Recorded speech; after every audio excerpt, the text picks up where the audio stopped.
Hello, hello, je reviens vous voir aujourd'hui parce que là, je m'apprête à tourner une vidéo spéciale sur la chaîne qui est la pile à lire du challenge de la crypte. Et oui, ça y est, je me suis décidée. Donc, à l'heure où vous verrez cette vidéo-là, je pense que la pile du challenge de la crypte sera sortie.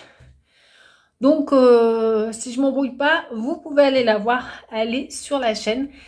Voilà, donc voilà, c'est tout ce que j'avais à vous dire pour le moment. Alors, tant que je suis là, je vais vous quand même parler, je vais vous parler de ma dernière lecture. Alors, je l'ai lu ce week-end, il fait 420 pages, 430, mais je l'ai lu en un week-end. Pour moi, c'est beaucoup, mais il faut dire que pour ça, comme quoi, c'est rapide parce que c'est un vrai page turner, comme je vous dis. C'est un page turner. Les chapitres font pas plus de 3 pages. Et donc, à chaque chapitre, on change de personnage. On alterne entre les personnages, donc ça va très très vite. Donc, c'est la maison de poupée de M.J. Arledge. Le tome 3 de la saga Helen Grace. Alors, c'est un thriller. Et là, pourquoi la maison de poupée? On le saura. On saura dans le truc. En fait, je vous ai dit que c'était Ruby qui se réveillait un beau matin, après une cuite. Elle croit se réveiller dans sa chambre. En fait, elle est dans une cave. Elle s'aperçoit qu'elle est dans une cave séquestrée. Et puis, Helen Grace va se mettre sur ses côtes. Voilà. Et en parallèle de ça, il y a une famille qui découvre, une famille lambda, qui découvre sur la plage, pendant qu'elle pique-niquait, un gros trou dans le sol avec un corps d'une femme. Je vous avais dit c'était celui-là, que je pensais que c'était celui-là de Ruby. Mais pas du tout. D'une autre femme. Voilà, moi je vais continuer la saga parce qu'un thriller comme ça, page turner de temps en temps, ça casse pas trois pattes d'un canard, hein, mais on est à fond dedans, ça fait du bien. Je compare ça, comme je vous dis, dans la manière de regarder aux experts. On regarde un épisode, on lit un épisode, voilà, il y en a meilleur. J'ai préféré un peu le deuxième, il court le furet, mais voilà, c'était toujours une agréable lecture. Donc je recommande ce thriller si vous voulez des thrillers qui prennent pas la tête. Et puis là, je vais finir le mois de novembre. On est le 29, donc jusqu'à demain. Enfin, finir. Je pense pas finir le livre, mais je vais me focaliser que sur cette lecture pour avancer un peu. C'est toujours Magie et Cristal de Stephen King, hein, tome 4 de La Tour Sombre. Et là, King, j'ai un peu de mal parce que c'est vrai que les 3 premiers tomes, j'avais adoré. Et là, on est plus dans le passé de Roland, en fait. Et je vous raconte pas, hein, parce que c'est un tome 4. Mais là, King nous a pondu une espèce de... Enfin, c'est l'impression que j'ai de conte pour prince et princesse, mais version un peu hard. C'est un peu lâché au niveau des... Des fois, c'est un peu hard au niveau... c'est un peu osé, quoi. J'ai un peu de mal. Mais l'histoire est très bonne, mais bon... C'est pas la même ambiance que les autres tomes précédents. Mais bon, ça c'est du King, hein, on est... voilà. S'il faut passer par ce tome 4 pour lire les autres. Mais j'ai un peu de mal avec ce côté un peu trash au niveau sexuel. Donc voilà. Donc c'est tout ce que j'avais à vous dire. Voilà, pour aujourd'hui, je vous laisse ici. Vous l'avez certainement vu dans la vidéo, mais j'ai fait un petit décor pour ma pas du challenge de la crypte, la vidéo. Voilà, j'ai mis un peu en scène. Voilà. À bientôt. Hello à tous. Aujourd'hui, je viens vous voir parce que j'ai fait quelques petites emplettes, mais vous savez, c'est sur mes chèques cadeaux qui me restaient. Il me restait 20 € de chèques cadeaux. Alors, j'en ai acheté un peu plus de 20 pour 20 €. J'en ai eu pour 24. Donc, j'avais 4 € à donner en plus. Mais au dernier moment, j'ai vu un compte interdit. Je ne pouvais pas ne pas le prendre, en fait, celui-ci, parce que j'avais lu La Belle et la Bête. Donc, c'était de Simon Rousseau. Voilà, Simon Rousseau de La Belle et la Bête. J'avais adoré.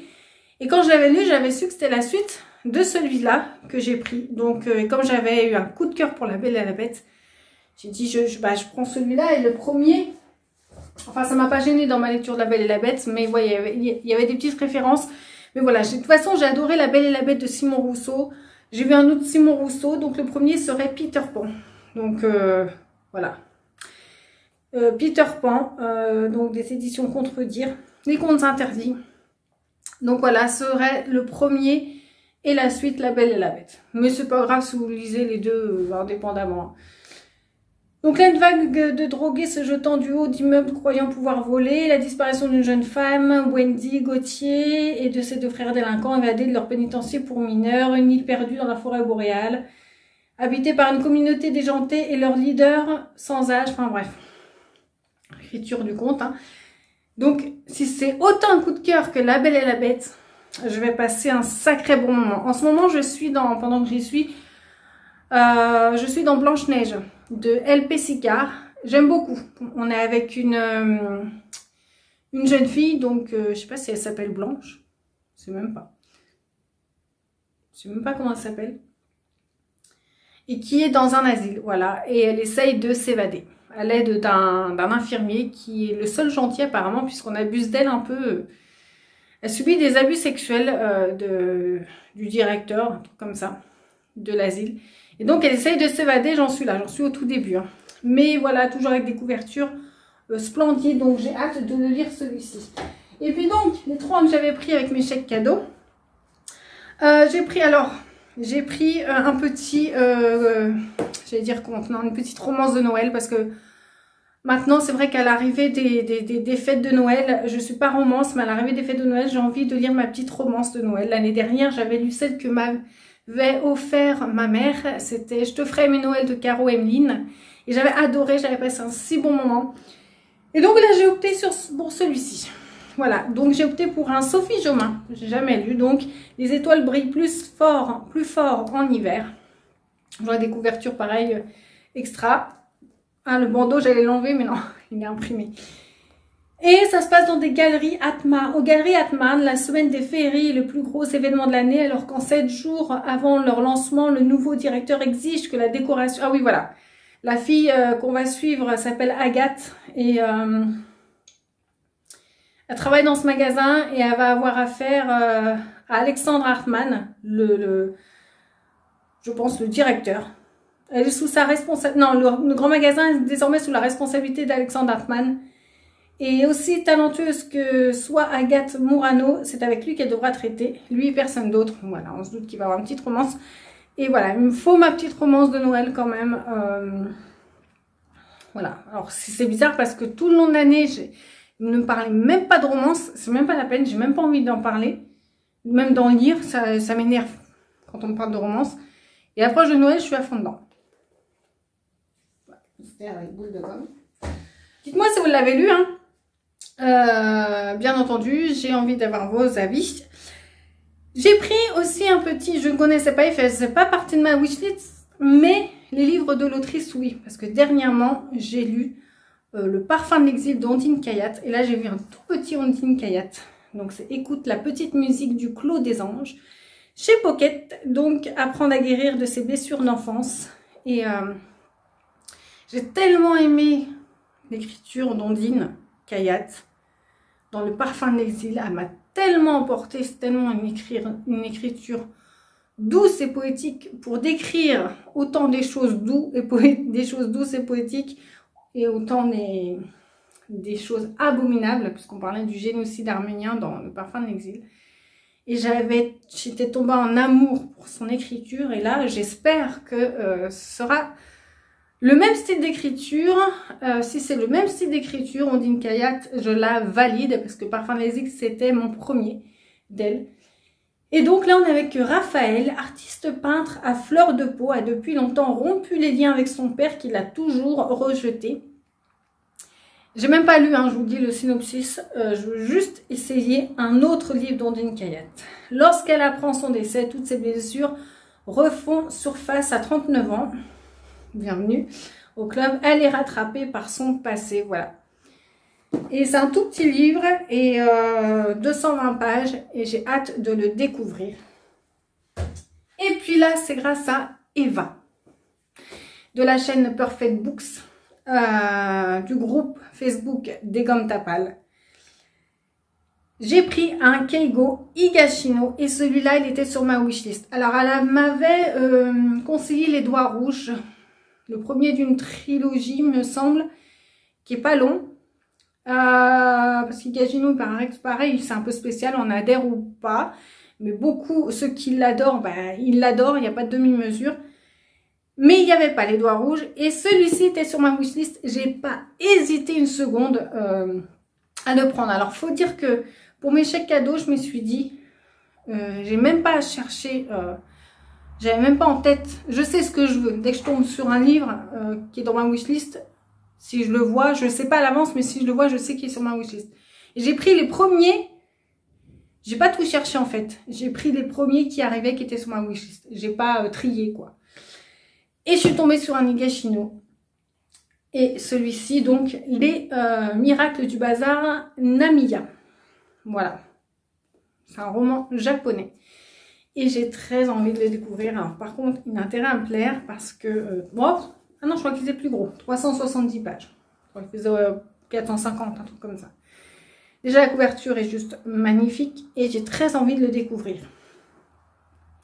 Je ne sais même pas quoi ça parle. Donc, en 2012, après avoir commis un méfait, 3 jeunes délinquants se réfugient dans une vieille boutique à l'abandon pour s'y cacher jusqu'au lendemain. Dans le courant de la nuit, quelqu'un glisse une enveloppe par la fente du rideau métallique. Lorsqu'il l'ouvre, les 3 compères découvrent qu'il contient une requête adressée à l'ancien propriétaire, célèbre dans le quartier pour avoir prodigué des conseils de toutes sortes à ceux qui lui écrivaient.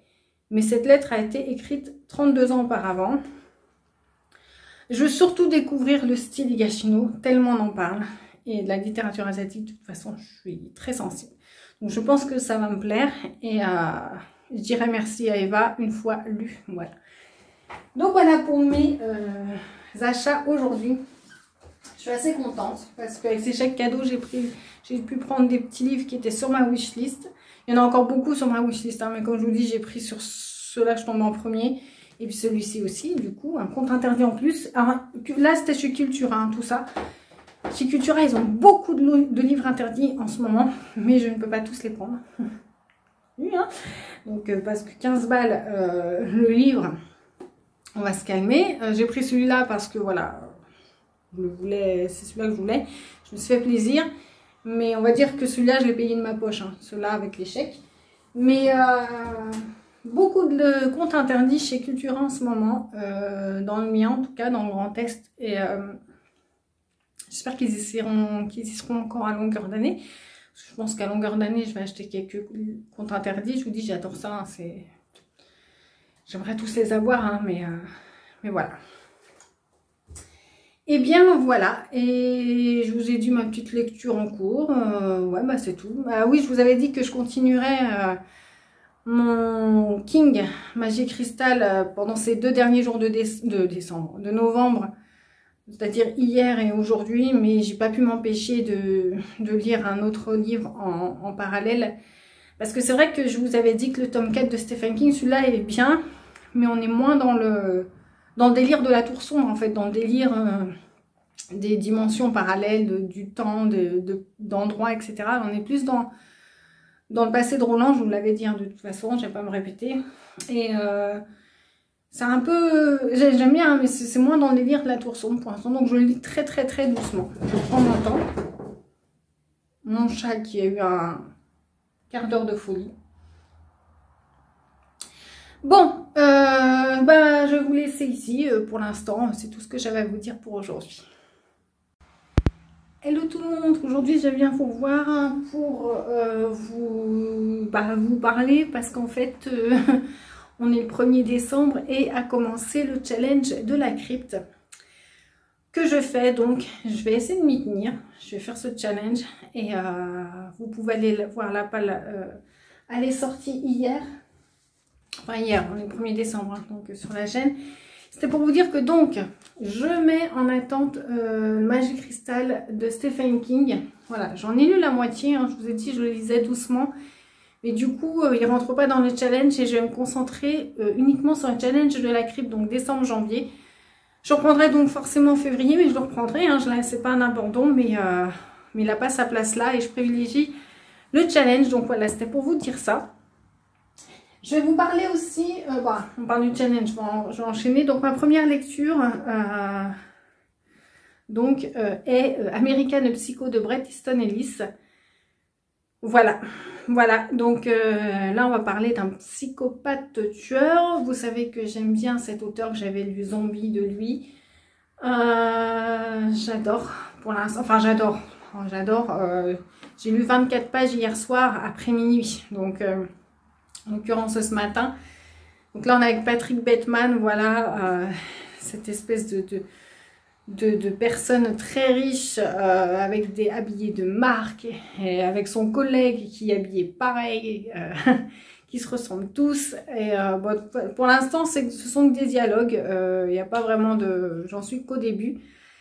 Alors, je voulais faire une distinction aussi. C'est pas parce qu'on parle de tueur psychopathe, c'est pas du tout un thriller, c'est un contemporain. Et pour moi, ça fait encore plus froid dans le dos en fait, parce que alors bien sûr, Easton Ellis le pousse à l'extrême, ce portrait de personne, mais c'est pas du tout un thriller. On est vraiment raconte la vie d'un mec comme ça qui résiste pas à ses pulsions, quoi, qui va jusqu'au bout. Mais voilà, ça en dit beaucoup. Et du coup, voilà, ce que j'aime avec Easton Ellis, c'est qu'il reste dans la réalité, quoi. Donc voilà. Et ben voilà, j'ai très envie de le commencer, parce que je n'ai pas commencé en fait, hein. J'ai très envie de le lire. Alors j'ai commencé par ce plus gros là pour le challenge. J'ai dit comme c'est le plus gros livre que j'ai du challenge, hein. Il fait 520 pages. Il paraît qu'il est très difficile à lire parce que en fait déjà j'ai commencé, il y a plein de marques, il y a plein de descriptions, il y a plein... Voilà, Easton Ellis, il veut vraiment nous plonger dans l'univers et vraiment caractériser ces personnages. Vraiment qu'on s'en fasse une idée, qui devienne à la limite, c'est abondant comme ça pour que ça ils deviennent un peu insupportables. Donc voilà, j'ai vraiment envie de m'y plonger et j'ai commencé par ce gros bouquin, comme ça, c'est fait. Et puis j'ai très envie de le découvrir. Par contre, hors challenge, du coup, ma dernière lecture du mois de novembre, donc je l'ai terminée hier. Ça se lit, je l'ai lu en 2 jours, hein. C'est Blanche-Neige de N.P. Sicard, donc des contes interdits. Là, c'est aux éditions Contredire. C'est le premier qui est sorti des contes interdits, selon Livre Addict, hein, c'est le tome 1, on va dire. Blanche-Neige, j'ai adoré encore une fois. J'ai adoré encore une fois. C'est mon 4e et je suis définitivement fan de cette collection, les contes interdits.